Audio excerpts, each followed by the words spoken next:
Ya, ada yang lu salah soal gua. Ya, ada yang lu salah soal gua. Dan itu adalah lu berpikir gue cuma anak kecil yang bisa dikontrol dengan hipno dan dibuat stres untuk jadi tumbal lu. Entah itu tumbal Zionis, entah itu tumbal teroris atau tumbal komunis apapun itu. Dan itu adalah kesalahan terbesar lu. Karena gue udah punya koneksi dengan orang Amerika bahkan sebelum 2014, sebelum lu menghasilkan masalah, sumber masalah untuk West, East, Middle, semuanya, bahkan untuk negara ini sendiri, lu menghasilkan masalah. Oke, ya. Jadi itu salah satu kesalahan terbesar lu.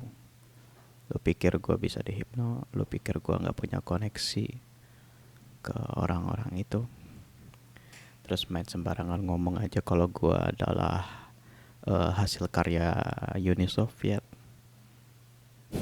atau enggak gue adalah intel Cina yang mau membangkitkan PKI, menyebarkan komunis di Indonesia. Benar-benar luar biasa.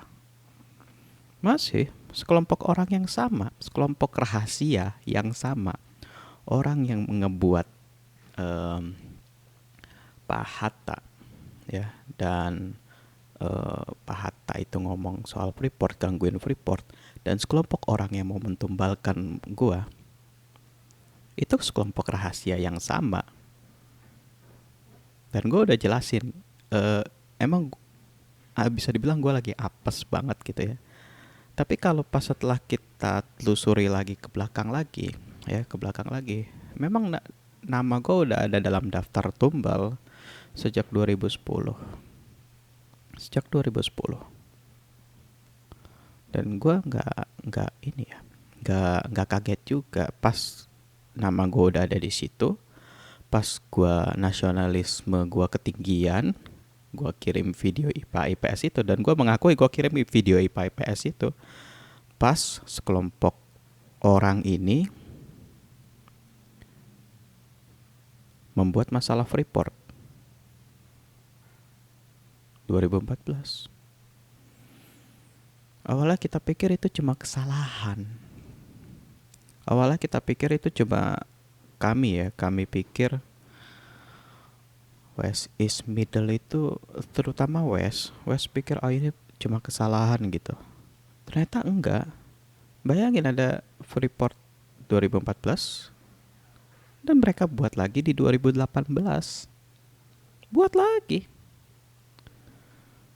Coba bayangkan itu ya. Itu bukan kesalahan. Itu bukan kesalahan, itu niat.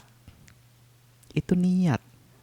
Itu mereka mau gitu loh. Lalu selanjutnya apa? Kalau dalam kita baca ya kemungkinan mereka mau ya ngambil berapa persen sahamnya Freeport lah kalau udah berhasil diklaim gitu. Dan gua yang ditumbalin. Hah, nggak gitu. Mereka mungkin mau minta berapa persen sahamnya Freeport masuk ke ya kekayaan pribadi mereka atas tanda jasa atau sejenisnya. Jadi ya gua kadang ada terima kasihnya juga dengan eh, kelakuan mereka.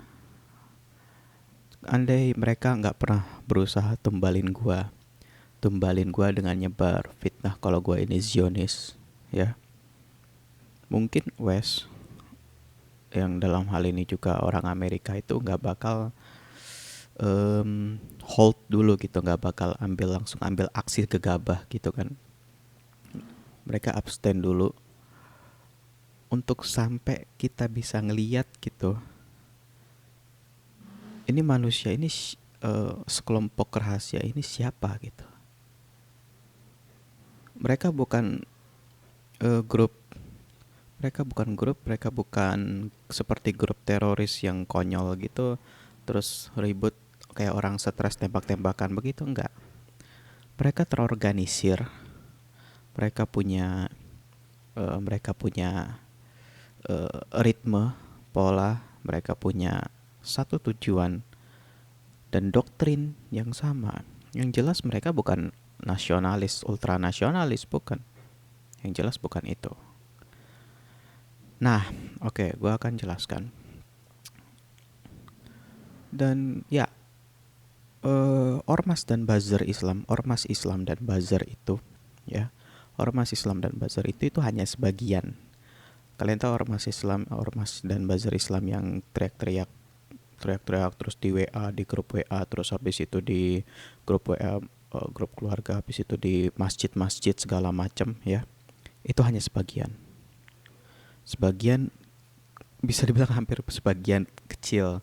Porsinya mungkin cuma 10% malah dari kelompok rahasia orang ini.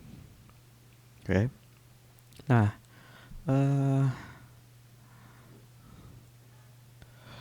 oke.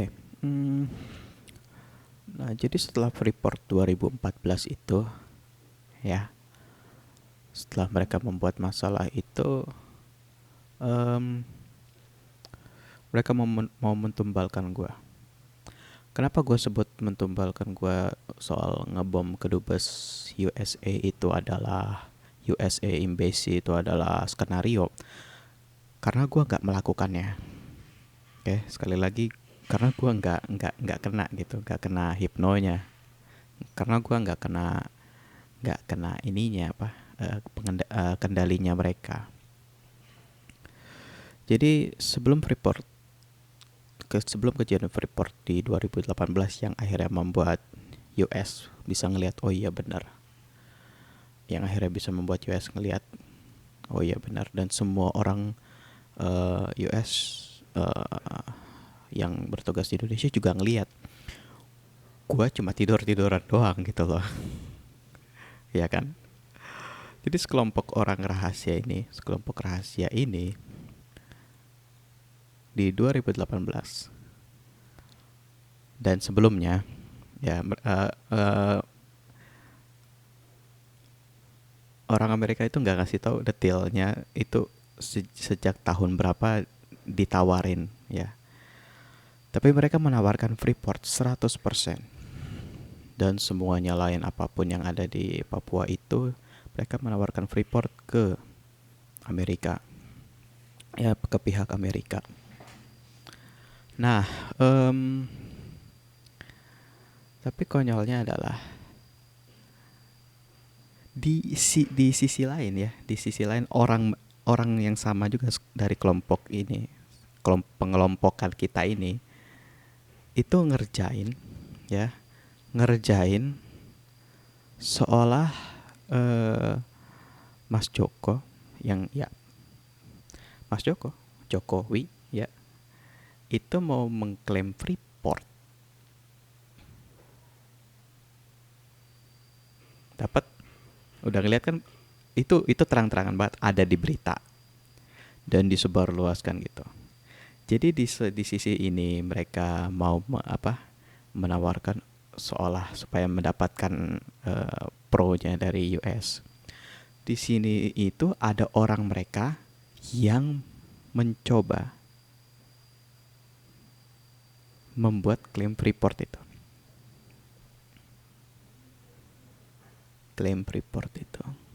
Dan itu masih satu kelompok yang sama dalam satu perintah dari atasnya mereka yang sama.